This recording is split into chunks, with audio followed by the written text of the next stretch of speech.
Well, welcome once again. This is the Doctor of Digital at the Doctor of Digital podcast.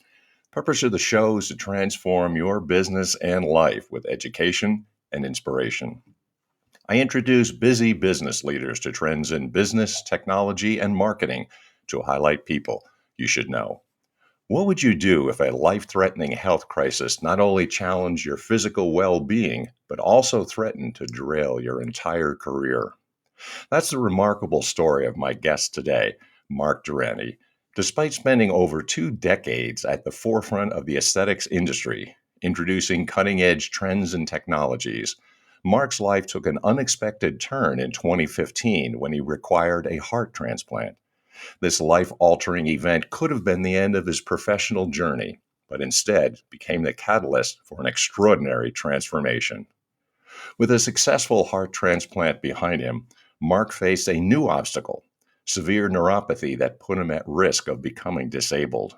Undeterred, he embarked on a quest to explore regenerative therapies, not only as a means of reversing the damage caused by his health challenges, but also as a way to combat the effects of aging. Through treatments like stem cell therapy, Mark not only reclaimed his health, but also discovered a profound passion for helping others achieve their aesthetic and wellness goals. Drawing on his 25 years of experience in the aesthetics industry and his personal journey of recovery, Mark founded Rize Up Medical, a company dedicated to pioneering advancements in medical aesthetics and regenerative medicine. During this episode, we'll do a deep dive into the hot topics of a medical professional for life's biggest challenges and growth. And we'll leverage the expertise of my guest and how to navigate the unique dynamics of the field. By the end of this episode, you'll be better equipped to know what to do, and I encourage you to contact my guest, Mark Durante, founder of Rize Up Medical. With that, I want to welcome Mark to the program. Hey, how you doing today, Mark? I'm doing fantastic, Mick. How are you doing? I really doing- appreciate the opportunity to jump on here with you. Well, you got such an interesting story, so it's like, I got to get this guy on the program. So Well, thank you. I'm really curious because there's more than one place to start, obviously, with your background. But I mean, what would you say is the pivotal moment if you could pick one thing out of all these amazing things that have happened to you that got you on your task today? Well, you know what? As a matter of fact, it was the heart transplant. This thing started at a time where it was neuropathy that actually helped me discover that I even had a heart issue. It just so happened I was doing some testing when one of the PAs in the medical clinics that I was going to had done a particular test and heard an irregular heartbeat. At that point, I'm just kind of like, hey, my family has irregular heartbeats. So I just kind of said, I'm going to ignore it. But he suggested I go to a cardiologist and at least get a baseline. And it turned out that I was working at half heart function. So I went about 3 years, wound up having to go into the hospital, have a heart transplant. As a matter of fact, it was a little bit more detailed than that because I wasn't even going to make it. As a matter of fact, I had 2 LVAD surgeries. So if anybody that's medically oriented understands this procedure, I wasn't going to make it to the heart transplant. And so I wound up having a very unique procedure done that got me through. But after the heart transplant, they thought that the neuropathy would naturally go away because I had restored vascular function to my legs and feet, which I had lost during that time frame before. And I was on every trial of medication you can think of. And so when we talk about some of these medicines that people are taking out there, I had done every trialed medication that could be done. And it was causing such mental, dysfunction, even from a standpoint of I couldn't walk between 2 people, that I knew I had to have I had to find a different option. And I just so happened to be working with an orthopedic surgeon on a project in the functional wellness space. And I was telling him my story and I'm like, look, I'm about to tap out here because I can't exercise. I can barely feel the feet underneath of while I'm driving.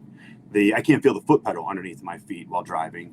And I said, I'm going to be putting people at risk here soon. So I'm not sure what to do. And that's when he brought about stem cell therapy. And so I started on a journey with him, got me about halfway. And then after that, I started, when you hit a plateau and you start to get out of pain and you start having a normal life back, you start looking for options.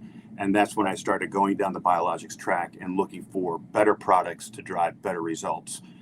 And that's where I am today. off all my medications and built this into a biotech company to try and serve other people, because I was in medicine for 20 some odd years at that point and didn't even know it was an option. So I started thinking to myself, how does the Mm. rest of the world know that this is an option for them?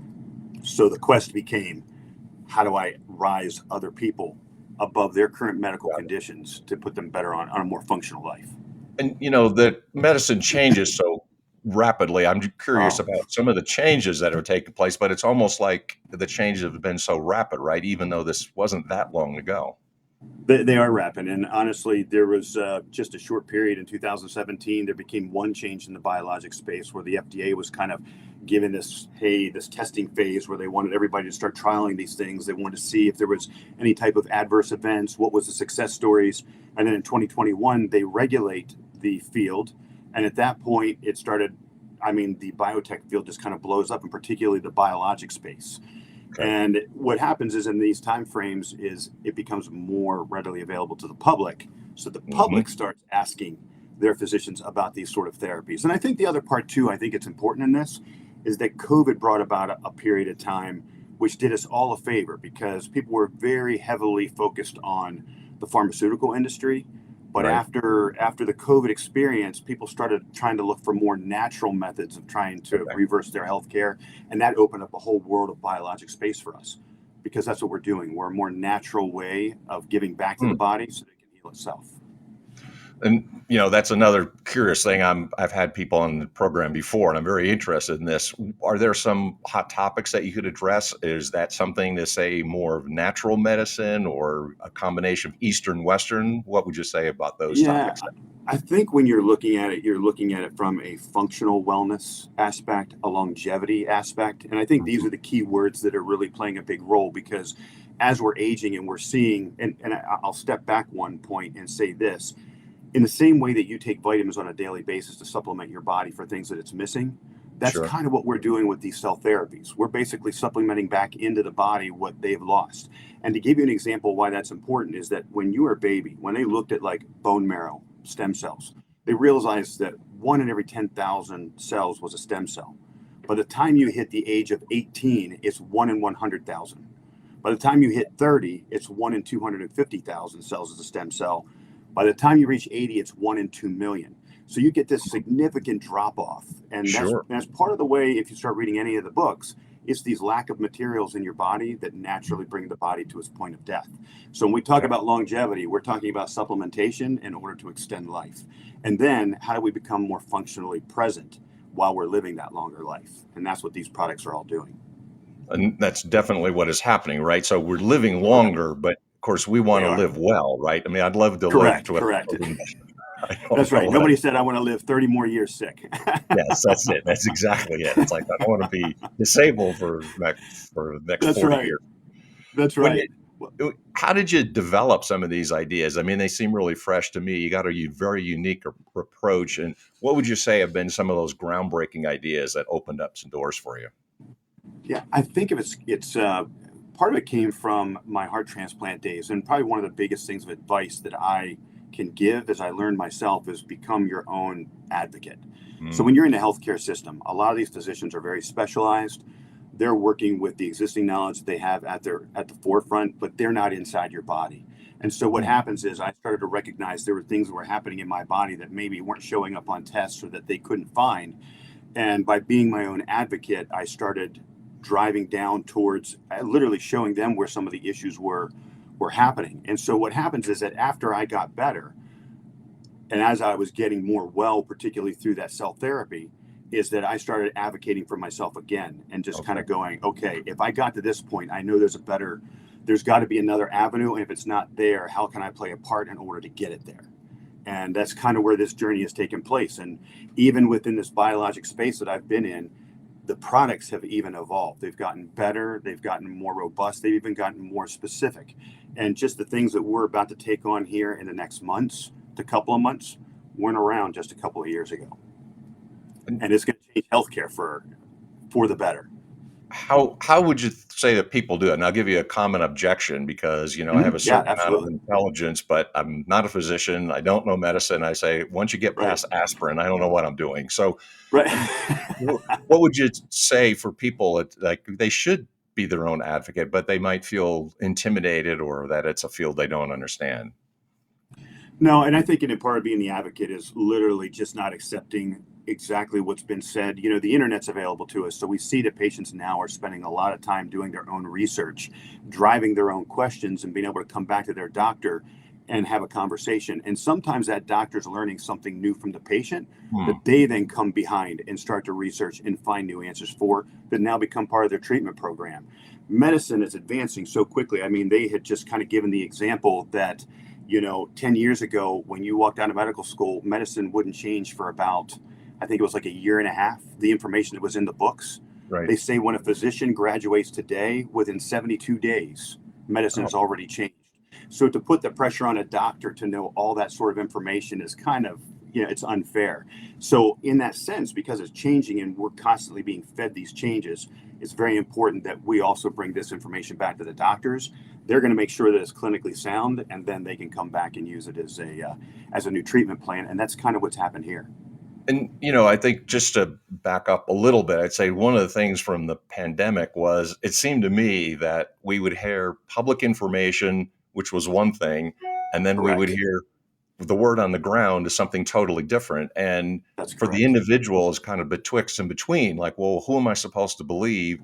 What I'm being told or what Correct. I'm actually experiencing or what the people around me are experiencing? And that's the reason why I question everything. I used to listen to both sides to understand, because you can understand the side of saving humanity, and then you can also understand that there is a lot of things that we can do today that may be swept under the rug because it's not fully understood, but truly have an application. And I'm going to say this: cell therapy, stem cells are in that place right now where they're trying to get more and more awareness. People are going outside the United States to get them done, and a lot of people are hearing it through the activity that's happening outside, and they don't even know that these sort of treatments are available right here in the United States. And so there is a subset of physicians that are trying to push that agenda. And I don't even call it push that agenda, but they're very on board to trying to bring in the natural along with the pharmaceutical and the surgical side. And there's a place for all of them, because I'm not an anti-surgery and anti-pharmaceutical. I Sure. wouldn't be around without either one of them. But I also know that there's a lot of things that I can do first before I have to go into those surgical interventions or the pharmaceutical side. Yeah, no, the way I think of this, it's something like whether you have something which is chronic or consistent or acute, right? If you have something acute, I need a new heart. Yeah, guess what happens? You need a new Correct. Yeah, heart, right? exactly. That's exactly right. That's exactly right. Well, and I think too, a lot of them, what we're trying to tell people is start looking at this as a first line defense. If you're starting to have a knee issue or you're starting to have some early on elements, it could just be supplementation. This doesn't necessarily mean supplementation of stem cells. It could be hormonal supplementation. It could be vitamin deficiencies. It could be stem cell deficiencies. It could be nitric oxide, NAD. These are all popular things that are being used in the field right now that are naturally decreasing or becoming dysfunctional as we age. And so, right, it's really powerful to say that we just really need to choose what we're supplementing, so that, because our body has the roadmap in order to repair itself, it just doesn't have the raw materials. And that's what we're really trying to preach here: is sometimes when you give the raw materials, these other interventions aren't necessary. To the point of your gentleman that was on here talking about the stretching, there's a lot of areas where if you put some of these therapies in place first, you won't have to go the surgical route. Hmm. But then sometimes you just have to, so it is. But first line defense is the way I would start to push this. I see. In terms of actionable tips, let's say the average person is listening, and that's why I think most of us feel a little intimidated by both the wealth of information, the glut of information that's out there, Yeah. plus what you hear on the media, plus what maybe Oh, a yeah. physician is telling them. What sort of tips would you recommend that people should start considering? The first part is to get educated, because we don't want somebody to walk in uneducated, because then what happens is they just believe what's told to them. And the word MD or DO or medical doctor is a very powerful word. And we've all heard our parents, and I've had my parents who've passed away, as I would try to help them, used to always make the same comment, but my doctor said.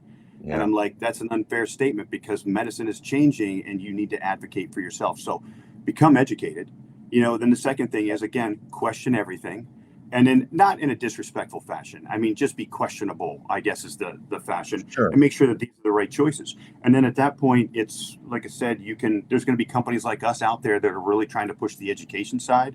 to give that education and helping pointing them to the right physician who's on the cusp. They can do these sort of things in a very pioneering way. Got it. Could you talk a little bit about Rise Up? Tell us, what do you do and what kind of services you offer, or what are you all about? Yeah, so for us, we're basically a biotech company dealing at all levels of biologics, whether it's acellular stem cells, exosomes, which are a byproduct of stem cells, PRP, which is kind of the richness of your own blood, and PRF, which is another format of that same element. And then we start creating these supplement programs that support these as they're being put back into your body to create repair. We work directly with the medical practitioner in order to basically help in the educational space, get them introduced to these new products, and help make them part of their wellness plan. So at that part, a lot of times what I do for the traditional consumer is point them to these pioneering physicians that are doing this sort of work, I see. because we're already working directly alongside of them in order to implement all these products. Now, just out of curiosity, then what's the range of people that you work with? I know, is this for children? Is it young adults, elderly? And I'm interested in the Yes. anti-aging process myself, right? I will say this. You can start from children, because we have young kids that have sports injuries that they don't want to live with those injuries. If they're not healed properly, they could give them Okay. lifelong issues, to middle-aged patients that are just starting to see that deterioration, to elderly patients who waited too long and now they're heavily deteriorated and lacking Mm. function, that want to have that kind of restorative side.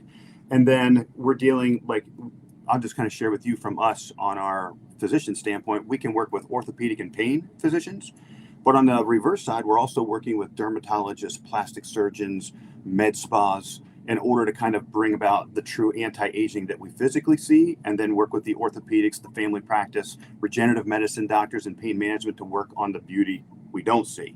And so in that particular area, we really have a full gamut, and part of it is because these are natural biologics already present in your body. They're missing. When you give them back, they have a tendency to start restoring the youth in the body.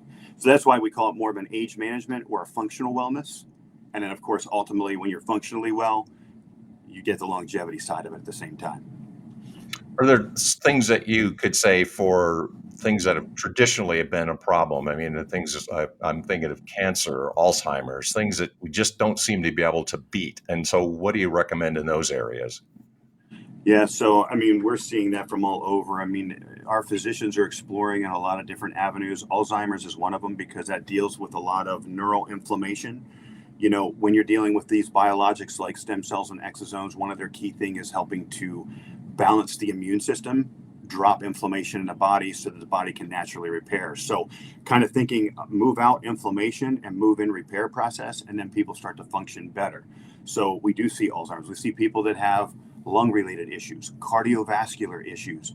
We do a lot in sexual health. We do a lot in hair restoration. Hmm. We